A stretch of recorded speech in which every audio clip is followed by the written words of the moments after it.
आज हम कक्षा 9वीं और 10वीं के लिए सबसे इम्पोर्टेंट जो प्रार्थना पत्र एग्जाम में आता है उसकी तैयारी करेंगे। और यह प्रार्थना पत्र है स्थानांतरण प्रमाण पत्र प्रदान करने हेतु। तो इस तरह का प्रश्न आता है एग्जाम में, अपने विद्यालय के प्राचार्य महोदय को स्थानांतरण प्रमाण पत्र प्रदान करने के लिए पत्र लिखिए, या फिर अपनी संस्था के प्राचार्य को स्थानांतरण प्रमाण पत्र प्रदान करने के लिए पत्र लिखिए। तो इस तरह का प्रश्न अधिकतर 9th के एग्जाम में तो आता ही है और 10th के एग्जाम में भी आता है।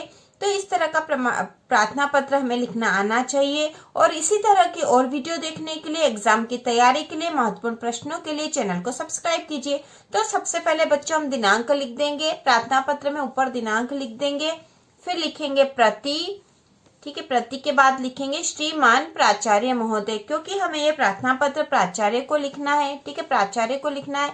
प्रार्थना पत्र हमें किसे लिखना है, यह प्रश्न में ही रहता है, हमें वहां से देखकर ही लिखना है, क्योंकि यह प्रमाण पत्र हमें प्राचार्य महोदय से मांगना है।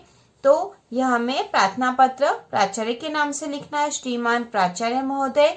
और उसके बाद यहाँ अपनी संस्था मतलब स्कूल का नाम आएगा, आपकी जो भी स्कूल है उसका नाम यहाँ आपको लिखना है। फिर प्रति के नीचे ये हम लिखेंगे विषय, और विषय लिखेंगे स्थानांतरण प्रमाण पत्र प्रदान करने हेतु। तो विषय भी हम प्रश्न में से ही लिखते हैं बच्चों, क्योंकि यहाँ लिखा था स्थानांतरण प्रमाण पत्र प्रदान करने के लिए पत्र लिखिए, तो हमने विषय भी लिखा स्थानांतरण प्रमाण पत्र प्रदान करने हेतु। फिर विषय के नीचे ही लिखा जाएगा महोदय।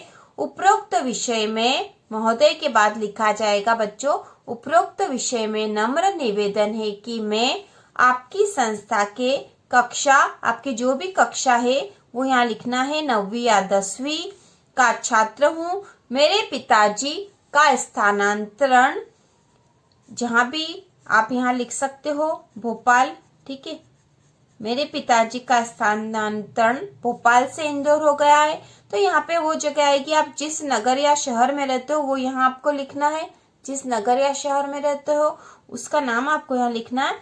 भोपाल से इंदौर हो गया है, अब मैं आगे की पढ़ाई वहीं से करूंगा या करूंगी, अतः कृपया मुझे स्थानांतरण प्रमाण पत्र प्रदान करने की कृपा करें। ठीक है, बहुत आसान प्रमाण पत्र है, यह बहुत आसान सा प्रार्थना पत्र है, आप आसानी से लिख सकते हो।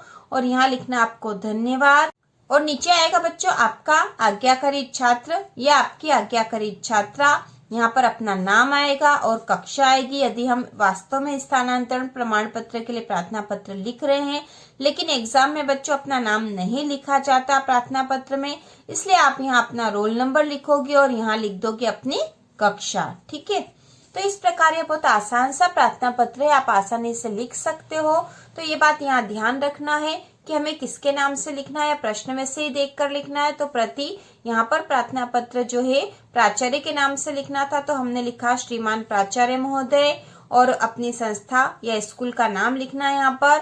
और प्रति के नीचे ही आएगा यहाँ विषय, ठीक है, विषय भी हम प्रश्न में से ही लिखते हैं। तो यहाँ पर विषय था स्थानांतरण प्रमाण पत्र प्रदान करने हेतु, और विषय के नीचे ही लिखा जाता है महोदय। महोदय के बाद जो मैटर होता है, मतलब हम प्रार्थना पत्र क्यों लिख रहे हैं वो लिखा जाता है, तथा अपनी कक्षा भी बताई जाती है। तो हमने भी यहाँ लिख दिया है कि उपरोक्त विषय में नम्र निवेदन है कि मैं आपकी संस्था के कक्षा 9वीं का छात्र हूँ। मेरे पिताजी का स्थानांतरण, जो आप जिस शहर में रहते हो वहाँ का नाम लिखना है यहाँ पे, तो भोपाल से इंदौर हो गया है, अब मैं आगे की पढ़ाई वहीं से करूंगा, अतः कृपया मुझे, और फिर अतः करके नीचे की लाइन से लिखना चाहिए जैसा हमने यहाँ लिखा है, अतः कृपया मुझे स्थानांतरण प्रमाण पत्र प्रदान करने की कृपा करें। यहाँ पर आखिरी में धन्यवाद, और फिर इस तरफ लिखा जाता है आपका आज्ञाकारी छात्र, अपने रोल नंबर और कक्षा। और यदि हम वास्तव में प्रार्थना पत्र स्थानांतरण प्रमाण पत्र मांग रहे हैं